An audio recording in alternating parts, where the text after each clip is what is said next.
All right, so Chucky, tell us exactly what happened on 60 Days In that caused you to tap out early. Tap out.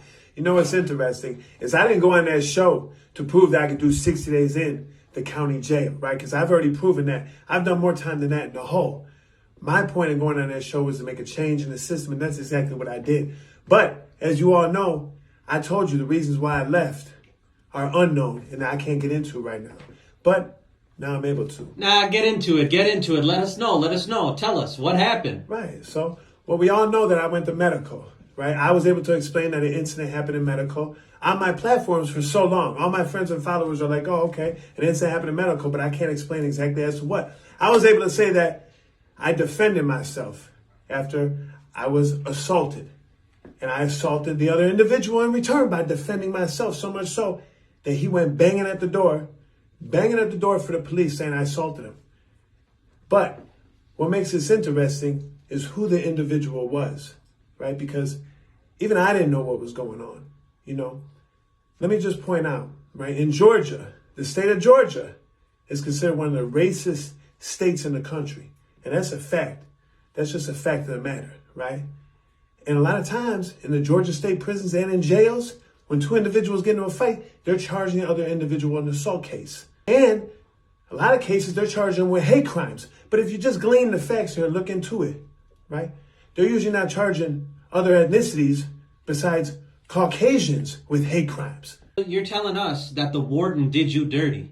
No, I'm not saying that the warden did me dirty. I'm not saying that the producers did me dirty. Now, what I'm saying is the fact of the point here is that they put me in this particular holding cell. Okay, I went to medical, right? Nobody told me that there were no camera crews allowed there. I go there in medical. They got a bunch of individuals in there, right? I'm cuffed in the front, just like everybody else is. The one individual in there that's not cuffed, right? He's not cuffed. I didn't know this at the time, but he wasn't cuffed. Now, I seen the nurse. She took my temperature, gave me an Advil, and that was it. No COVID test, right?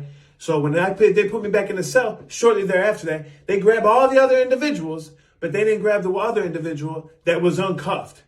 You know why? I don't know. So this individual, when he's in the cell with me, I didn't know this at the time either, but apparently he has mental health issues and he's known to cause problems in that jail. I guess he was uncuffed because he had gotten into a fight previously and he was on one of his last doctor visits or something. That's why he was uncuffed, right? Allegedly. I don't know. That's what I was told later on, right?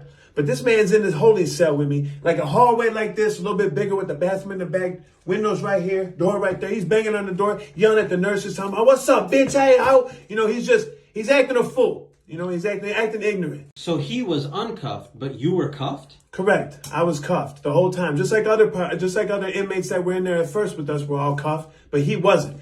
I didn't know this at the time, but like I said, I was told that he had gotten into a fight previously and had a hand injury. He was there for a doctor visit. I didn't see him leave again he didn't leave after those other guys left, which I found unusual that I think about it now. But this man's banging on the door. I got a headache already. I think I had COVID. All he's doing is banging on the door, calling the nurses' names. A CO would walk by occasionally, you know, but the nurses were in another bubble all the way over there. They can't really even see in there. So he's hanging out the door, yelling at nurses, talking shit to the COs, you know, walking by every now and then. So I finally had enough. And I told this man, hey, can you please shut the fuck up? That's what I said. I tried to say it politely, but, you know, I had enough. And he did.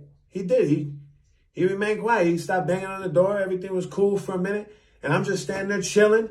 You know, there's like a little wall right here. The bathroom's over here. The corridor's like this. He's over there by the door. And I got the cuffs on. I'm just like chilling. And I see him starting to go towards the bathroom. I'm assuming he's going to use the bathroom, right?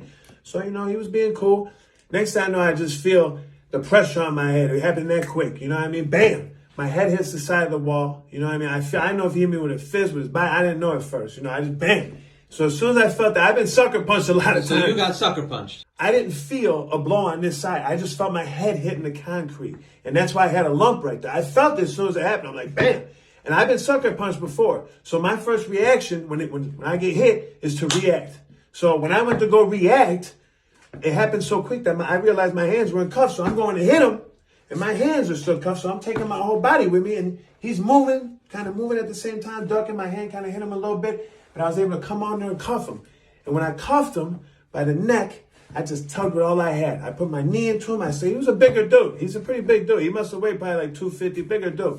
You know, I I think the man even said he was Waka Flocka's cousin or something. I don't know. You know, literally, he had a big mouth. But, you know, I defended myself. So when I grabbed him like that, I'm cuffed. This man's uncuffed. So this man already assaulted me once. My first thing is just to hold him because I can't really fight uncuffed. It's hard to do that. So I grabbed him and I didn't let go.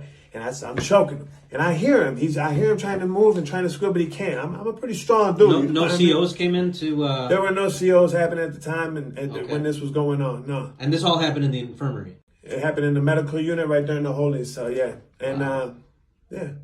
But listen, what I want to point out, though, is I let this man go. You know what I mean? Because I could tell I was choking him. He was asking me to let him go. And I let him go. I kind of shoved him off me. And what does he do? I thought the man was going to turn around and start fighting me again. Because I kind of let him go. I could tell I was kind of fatiguing him, man. I don't want to hurt him that bad. You know, I don't want to kill him especially. So I let him go, and I expect to fight. He runs banging at the door. He literally starts banging at the door, telling me, officer, officer. And there were no officers coming for at least another 45 seconds. When the officer does, I'm trying to play it cool. I'm looking at over there. He opens the door. He's like, man, what's going on, man? He's like, man, this motherfucker just assaulted me. I'm like, the officer looks at me. He's like, man, what's going on, man? You cool as you saw? I look at the officer like this because I feel my side. I'm like, man, I don't know what he's talking about. And at the point when I retracted now, I think even the officers knew that he was not crazy, but he was a mental health patient. And afterwards, I heard that he's known to cause problems in that jail. People assume that I left the show because of my daughter. But in actuality, what made me leave that show is after I left the captain's office because I didn't finish this part. After that incident, medical, the officer walks us back to our units, right? They put him on his unit. I'm watching the whole time back to unit. And then the officer asked me when he dropped dude off in his unit, and I'm keeping my head this way because I feel my head. He said, man, y'all had a scuffle or something? I'm like, nah, man, I don't know what he's talking about. And that was that. He put me back on my unit. I told my cellie what happened. The producers came. I didn't tell them what happened because I ain't no stool pigeon, but I told my cellie, you know, in context what happened.